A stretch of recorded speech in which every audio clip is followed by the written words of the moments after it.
Hi friends, ಅಯೋಧ್ಯೆಯಲ್ಲಿ ಶ್ರೀರಾಮ ಮಂದಿರ ಉದ್ಘಾಟನೆಗೆ ರೆಡಿಯಾಗಿ ನಿಂತಿದೆ. ಹಾಗಿದ್ರೆ ಆ ಶ್ರೀರಾಮನ ಅಂತ್ಯ ಹೇಗಾಯ್ತು ಗೊತ್ತಾ? ವಿಷ್ಣು ಅವತಾರಿ ಈ ಭೂಮಿಯಿಂದ ವಾಪಸ್ ಹೋಗಿದ್ದೆ ಹೇಗೆ? 11,000 ವರ್ಷ ಅಯೋಧ್ಯೆ ಆಳಿದ್ರ ರಾಮ. ರಾಮನ ತಮ್ಮ ಲಕ್ಷ್ಮಣನ ಅಂತ್ಯ ಹೇಗಾಯ್ತು? ಹನುಮಂತನನ್ನು ಪಾತಾಳಕ್ಕೆ ಕಳುಹಿಸಿದ್ಯಾಕೆ ರಾಮ? ಎಲ್ಲವನ್ನು ಈ ವಿಡಿಯೋದಲ್ಲಿ ಹೇಳ್ತೀವಿ. ಅದಕ್ಕೂ ಮುನ್ನ ನೀವಿನ್ನೂ ನಮ್ಮ ಚಾನಲ್ಗೆ ಸಬ್ಸ್ಕ್ರೈಬ್ ಆಗಿಲ್ಲ ಅಂದರೆ ಈ ಕೂಡಲೇ ಆಗಿ ಪಕ್ಕದ ಗಂಟೆ ಗುರುತಿನ ಮೇಲೆ ಕ್ಲಿಕ್ ಮಾಡಿ. ರಾಮನ ಬಳಿ ಬರಲು ಕಾಲದೇವನಿಗೆ ಭಯ. ಶ್ರೀರಾಮ ಭೂಮಿಗೆ ಬಂದು ಹಲವು ವರ್ಷಗಳು ಕಳೆದಿದ್ವು. ರಾಮ ಅವತಾರ ಎತ್ತಿದ ಪ್ರಮುಖ ಉದ್ದೇಶ ಈಡೇರಿಯಾಗಿತ್ತು. ರಾಮನ ಆಯಸ್ಸು ಮುಗಿದರೂ ಕಾಲದೇವ ಅಯೋಧ್ಯೆಗೆ ಬರಲಿಲ್ಲ. ಅದಕ್ಕೆ ಕಾರಣ ಹನುಮಂತ. ತನ್ನ ಆರಾಧ್ಯ ದೈವ ಶ್ರೀರಾಮನ ಪ್ರಾಣ ತೆಗೆಯಲು ಹೋದ್ರೆ ಹನುಮಂತ ಏನು ಮಾಡಿಬಿಡ್ತಾರೋ ಅನ್ನೋ ಭಯ ಕಾಲದೇವನಿಗೂ ಕಾಡ್ತಿತ್ತು. ಹೀಗಾಗಿ ಕಾಲದೇವನು ರಾಮನ ಬಳಿ ಹೋಗಿರ್ಲಿಲ್ಲ. ಆದರೆ ಕಾಲಚಕ್ರ ಸರಿಯಾಗಿ ಸಾಗಲು ರಾಮನ ಅಂತ್ಯ ಅನಿವಾರ್ಯವಾಗಿತ್ತು. ಈ ವಿಷಯ ರಾಮನಿಗೂ ಗೊತ್ತಿತ್ತು. ಹೀಗಾಗಿ ಒಂದು ಉಪಾಯ ಮಾಡಿದ್ರು. ಹನುಮನನ್ನು ಪಾತಾಳಕ್ಕೆ ಕಳುಹಿಸಿದ ರಾಮ. ಒಂದಿನ ಶ್ರೀರಾಮ ತನ್ನ ಬಳಿ ಇದ್ದ ಉಂಗುರವನ್ನು ಅರಮನೆ ಬಳಿ ನೆಲದಲ್ಲಿದ್ದ ರಂಧ್ರವೊಂದಕ್ಕೆ ಹಾಕಿದ್ರು. ಆಂಜನೇಯನನ್ನು ಕರೆದು, ನನ್ನ ಉಂಗುರ ಈ ರಂಧ್ರದಲ್ಲಿ ಬಿದ್ದಿದೆ, ತಂದ್ಕೊಡ್ತೀಯಾ ಅಂತ ಕೇಳಿದ್ರು. ಅದಕ್ಕೇನಂತೆ, ಈಗಲೇ ತಂದ್ಕೊಡ್ತೀನಿ ಎಂದ ಆಂಜನೇಯ ತನ್ನ ದೇಹದ ಸೈಜ್ ಸಣ್ಣ ಮಾಡಿಕೊಂಡು ರಂಧ್ರದೊಳಗೆ ನುಗ್ಗೇ ಬಿಟ್ರು.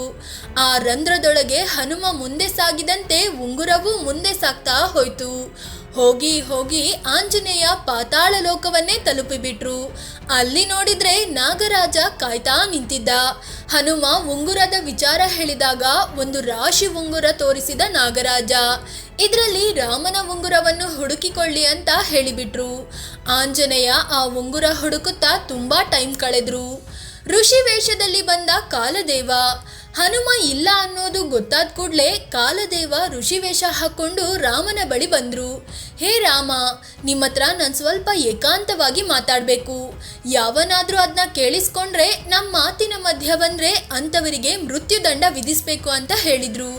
ಸರಿ ಆಯ್ತು ಎಂದ ರಾಮ ಋಷಿಯನ್ನು ಒಂದು ಕೋಣೆಗೆ ಕರ್ಕೊಂಡು ಹೋದ್ರು.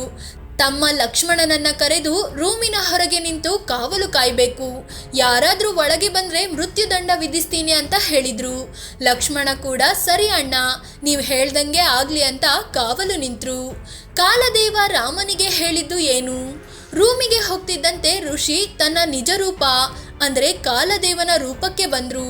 ಭೂಮಿ ಮೇಲೆ ನಿಮ್ಮ ಟೈಮ್ ಆಗಿದೆ, ನೀವು ಆದಷ್ಟು ಬೇಗ ವೈಕುಂಠಕ್ಕೆ ಹೋಗ್ಬೇಕು ಅಂತ ಹೇಳ್ತಾರೆ. ಎಲ್ಲವೂ ಗೊತ್ತಿದ್ದ ಶ್ರೀರಾಮ ಸರಿ ಅಂತಾರೆ. ಅಷ್ಟರಲ್ಲಿ ಬಾಗಿಲ ಬಳಿ ದೂರ್ವಾಸ ಮುನಿ ಬರ್ತಾರೆ. ಆ ಸನ್ಯಾಸಿಗೋ ಮೊದಲೇ ಮೂಗಿನ ತುದಿಯಲ್ಲಿ ಕೋಪ. ನಾನು ಈಗಲೇ ರಾಮನ್ನ ನೋಡಬೇಕು ಅಂತಾರೆ. ಆದರೆ ಲಕ್ಷ್ಮಣ ಒಳಗೆ ಬಿಡಕ್ಕೆ ಆಗಲ್ಲ. ರಾಮ ಋಷಿಯೊಬ್ಬರ ಜೊತೆ ಏಕಾಂತವಾಗಿ ಮಾತನಾಡ್ತಿದ್ದಾರೆ ಅಂತಾರೆ. ಕೊನೆಗೆ ದುರ್ವಾಸ ಮುನಿಗೆ ಕೋಪ ಬಂದು ಒಳಗೆ ಬಿಡದೇ ಇದ್ರೆ ಶ್ರೀರಾಮಂಗೆ ಶಾಪ ಕೊಟ್ಬಿಡ್ತೀನಿ ಅಂತ ಹೆದರಿಸ್ತಾರೆ. ಲಕ್ಷ್ಮಣಂಗೋ ಅಣ್ಣ ರಾಮ ಅಂದ್ರೆ ಜೀವ. ಹೀಗಿರುವಾಗ ಅಣ್ಣಂಗೆ ಶಾಪ ಕೊಡೋಕೆ ಬಿಡ್ತಾರಾ? ನನಗೆ ಅಣ್ಣ ಮೃತ್ಯುದಂಡ ಕೊಟ್ಟರೂ ಪರವಾಗಿಲ್ಲ ಅಂತ ಬಾಗಿಲು ತೆಗೆದು ಲಕ್ಷ್ಮಣ ಒಳಗೆ ಹೋಗೇ ಬಿಟ್ರು. ದೂರ್ವಾಸ ಮುನಿ ಬಂದಿರೋ ವಿಷಯ ರಾಮನಿಗೆ ತಿಳಿಸಿದ್ರು. ಲಕ್ಷ್ಮಣನನ್ನು ಗಡಿಪಾರು ಮಾಡಿದ ರಾಮ. ಆದಿಶೇಷನಾಗಿ ಅವತಾರ ಮುಗಿಸಿದ ಲಕ್ಷ್ಮಣ. ಶ್ರೀರಾಮ ಇಕ್ಕಟ್ಟಿಗೆ ಸಿಲುಕಿದ್ರು. ತಾನು ಮಾತು ನೀಡಿದಂತೆ ಈಗ ಲಕ್ಷ್ಮಣನಿಗೆ ಮೃತ್ಯುದಂಡ ನೀಡಬೇಕು. ಆದರೆ ಪ್ರೀತಿಯ ತಮ್ಮನಿಗೆ ಶಿಕ್ಷೆ ವಿಧಿಸಲು ಮನಸ್ಸು ಒಪ್ಪಲಿಲ್ಲ. ಹೀಗಾಗಿ ಮೃತ್ಯುದಂಡಕ್ಕೆ ಸರಿಸಮಾನವಾಗಿದ್ದ ಗಡಿಪಾರು ಶಿಕ್ಷೆ ವಿಧಿಸಿದ್ರು. ಲಕ್ಷ್ಮಣ ನೋವಿನಿಂದಲೇ ಮನೆಯಿಂದ ಹೊರಟ್ರು. ರಾಮ ವಿಷ್ಣು ಅವತಾರಿಯಾದರೆ ಲಕ್ಷ್ಮಣ ಆದಿಶೇಷನ ಅವತಾರಿ. ಹೀಗಾಗಿಯೇ ಜೀವನದುದ್ದಕ್ಕೂ ಅಣ್ಣ ರಾಮನ ಒಟ್ಟಿಗೆ ಇದ್ದ ಲಕ್ಷ್ಮಣ. ಆದ್ರೀಗ ಗಡಿಪಾರು ಶಿಕ್ಷೆಯಿಂದ ಬೇಸರಗೊಂಡ ಲಕ್ಷ್ಮಣ ನನಗೆ ಈ ಜೀವನನೇ ಬೇಡ ಅಂತ ಸರಾಯು ನದಿಯಲ್ಲಿ ತನ್ನ ಪ್ರಾಣ ತ್ಯಾಗ ಮಾಡಲು ನಿರ್ಧರಿಸಿದ್ರು. ನದಿಯೊಳಗೆ ಇಳಿದ್ರು. ಕೂಡಲೇ ಲಕ್ಷ್ಮಣ ಆದಿಶೇಷನ ರೂಪ ತಾಳಿ ವೈಕುಂಠಕ್ಕೆ ಹೋದ್ರು. ಹೀಗೆ ಭೂಮಿ ಮೇಲೆ ಲಕ್ಷ್ಮಣನ ಅವತಾರ ಅಂತ್ಯವಾಯಿತು. ತಮ್ಮನ ಅಗಲಿಕೆಯಿಂದ ಕನಲಿದ ರಾಮ. ರಾಮನ ಅವತಾರಕ್ಕೆ ಹಾಡಿದರು ಅಂತ್ಯ. ಎಸ್, ಎಲ್ಲವೂ ಕಾಲದೇವ ಮತ್ತು ಶ್ರೀರಾಮನ ಪ್ಲಾನ್ ಪ್ರಕಾರನೇ ನಡೀತಾ ಇತ್ತು. ಲಕ್ಷ್ಮಣ ದೂರವಾದ ಬಳಿಕ ಶ್ರೀರಾಮನಿಗೂ ತಮ್ಮನ ನೆನಪು ಕಾಡೋಕೆ ಶುರುವಾಯಿತು. ಹೀಗಾಗಿ ರಾಜ್ಯದ ಆಳ್ವಿಕೆಯನ್ನು ತನ್ನ ಮತ್ತು ಸಹೋದರರ ಮಕ್ಕಳಿಗೆ ಹಂಚಿದ್ರು. ನಂತರ ಭೂಲೋಕ ತ್ಯಜಿಸೋ ನಿರ್ಧಾರಕ್ಕೆ ಬಂದ್ರು. ಸರಯು ನದಿ ತೀರಕ್ಕೆ ಹೋದ ರಾಮ ನೀರಿನಲ್ಲಿ ಮುಳುಗಿದ್ರು. ನದಿಯ ತಳಕ್ಕೆ ಹೋದ ರಾಮ ವಿಷ್ಣು ರೂಪದಲ್ಲಿ ಮೇಲೆ ಬಂದ್ರು. ರಾಮನ ಹಿಂದೆ ಅಯೋಧ್ಯೆಯ ದೊಡ್ಡ ಜನರ ಹಿಂಡೆ ಬಂದಿತ್ತು. ಅಷ್ಟರಲ್ಲಿ ಹನುಮಂತ ಕೂಡ ಉಂಗುರ ಹುಡ್ಕೊಂಡು ಅಲ್ಲಿಗೆ ಬಂದಾಗಿತ್ತು. ಎಲ್ಲರಿಗೂ ಒಂದಷ್ಟು ಜವಾಬ್ದಾರಿಗಳನ್ನು ಹಂಚಿದ ವಿಷ್ಣು ವೈಕುಂಠಕ್ಕೆ ಹೊರಟ್ರು. ಅವರನ್ನ ಕರ್ಕೊಂಡು ಹೋಗೋಕೆ ವಾಹನ ಗರುಡ ಕೂಡ ಬಂದಿದ್ದ. ರಾಮನ ಎತ್ತರ ಮತ್ತು ಆಯಸ್ಸಿನಲ್ಲಿ ಗೊಂದಲ. ಶ್ರೀರಾಮ ಎಷ್ಟು ಎತ್ತರ ಇದ್ರು, ಎಷ್ಟು ವರ್ಷ ಬದುಕಿದ್ರು ಅನ್ನೋ ಬಗ್ಗೆ ತುಂಬಾ ಗೊಂದಲಗಳಿವೆ. ಹಿಂದೂ ಧರ್ಮದಲ್ಲಿ 4 ಯುಗಗಳಿವೆ: ಸತ್ಯಯುಗ, ತ್ರೇತಾಯುಗ, ದ್ವಾಪರ ಯುಗ ಮತ್ತು ಕಲಿಯುಗ. ಈ ಯುಗಗಳಿಗೆ ತಕ್ಕಂತೆ ಮನುಷ್ಯರ ಎತ್ತರ ಮತ್ತು ಜೀವಿತಾವಧಿ ಕೂಡ ಬದಲಾಗುತ್ತೆ. ಅದರ ಪ್ರಕಾರ ರಾಮ ಬದುಕಿದ ತ್ರೇತಾಯುಗದಲ್ಲಿ ಮನುಷ್ಯರ ಜೀವಿತಾವಧಿ 10,000 ವರ್ಷ ಮತ್ತು ಮನುಷ್ಯರ ಸರಾಸರಿ ಎತ್ತರ 21 ಅಡಿ ಅಂತ ಪುರಾಣಗಳಲ್ಲಿ ಹೇಳಲಾಗಿದೆ.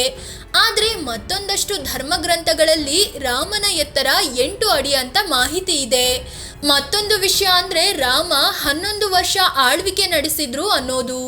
ಆ ಕಾಲದಲ್ಲಿ ಯಾವ ರಾಜ ಧರ್ಮಕ್ಕೆ ಅನುಸಾರವಾಗಿ 1 ದಿನ ಆಳ್ವಿಕೆ ನಡೆಸ್ತಾನೋ ಅಂತವರ 1 ದಿನವನ್ನು 1 ವರ್ಷ ಅಂತ ಕರೆಯಲಾಗ್ತಿತ್ತು.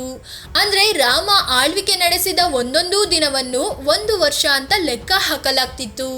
ಈ ಲೆಕ್ಕ ನೋಡಿದ್ರೆ ರಾಮ ಆಳ್ವಿಕೆ ನಡೆಸಿದ್ದು 11,000 ವರ್ಷ ಅಲ್ಲ, 11,000 ದಿನ ಅಷ್ಟೇ.